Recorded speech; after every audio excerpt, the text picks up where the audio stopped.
হ্যাঁ, মানে আমার সঙ্গে নাই বা থাকলো, কিন্তু ওর ভালো থাকাটা আমার কাছে খুব ইম্পর্টেন্ট। সেই জন্যই আমার এখানে আসা, যাতে প্রিয়া দিদি আর প্রতিম দাদা একসঙ্গে দুজনে ভালো থাকতে পারে, সেই ব্যাপারে আমার তোমার সাহায্য দরকার। এক মিনিট, মানে একসঙ্গে থাকতে মানে প্রিয়া যে বলছিল যে ওরা ডিভোর্স করছে, ওদের সম্পর্কটা তো পুরোপুরি টক্সিক হয়ে গেছে। মানে ধরুন, আমি তো একজন বাইরের লোক, আমার সামনে অপ্রতিম প্রিয়ার গায়ে ওইভাবে হাত তুললো, এটা তো কোনো সুস্থ পরিবেশ হতে পারে না, তাই না? ন্যাচারালি ব্যবহারগুলো প্রিয়া নিতে পারছে না, হাইপার হয়ে যাচ্ছে, অসুস্থ হয়ে পড়ছে, নার্ভ ঠিক রাখতে না পেরেও থানা পুলিশ করে ফেলছে। এবং আমি তো বলবো একদম ঠিক করছে, আমি ওর সঙ্গে আছি, আমরা সত্যি দুজন দুজনকে মন থেকে ভালোবেসে ফেলেছি। কি বলতো, প্রিয়া দিদি এখন যেটা বলছে না, সেটা ওর ক্ষণিকের কথা। ও বড্ড ছেলে মানুষ, খুব অবুঝ। প্রতিম দাদা আর প্রিয়া দিদির বন্ধুত্বটা ছোটবেলা থেকে, তাই ওদের ভালোবাসার প্রকাশটাও ওই রকমই। কিন্তু ওরা একে অপরকে খুব ভালোবাসে, তাই একে অপরের প্রতি রাগটাও বেশি। আমি তোমাকে বলছি স্যার, প্রিয়া কিন্তু প্রতিমকে ডিভোর্স দিয়ে ভালো থাকবে না, এমনকি অন্য কাউকে বিয়ে করেও ভালো থাকবে না।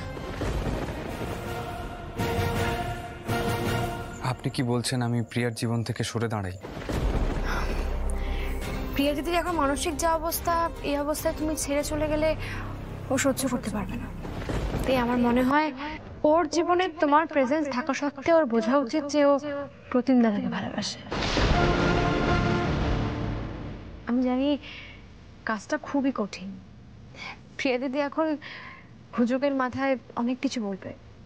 আজ বলবে ও ডিভোর্স দেবে, দুদিন পরে বলবে ও তোমাকে বিয়ে করতে চায়, কিন্তু ভালো ও প্রতিম দাদাকেই বাসে।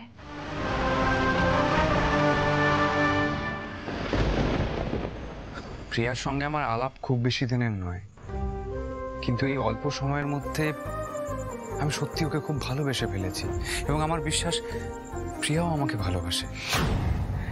দেখুন, আমি জানি আপনি ওর খুব কাছের একজন মানুষ, আপনারা খুব ভালো বন্ধু, আপনার কথা আমি অবিশ্বাস করছি না, কিন্তু বিশ্বাস করুন, এরকম একটা সিচুয়েশনে আমি অন্য কারোর কথার উপর ভরসা করে আমি আমার কাছের মানুষটাকে ছেড়ে দিতে পারি না।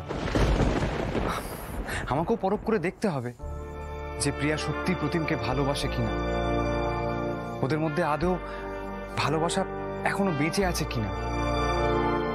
যদি বেঁচে থাকে, যদি প্রিয়া নিজের মুখে সে কথা বলে, আমি আপনাকে কথা দিলাম আপনার সঙ্গে হাত মিলিয়ে ওদের চার হাত আমি আবার এক করে দেবো। I promise.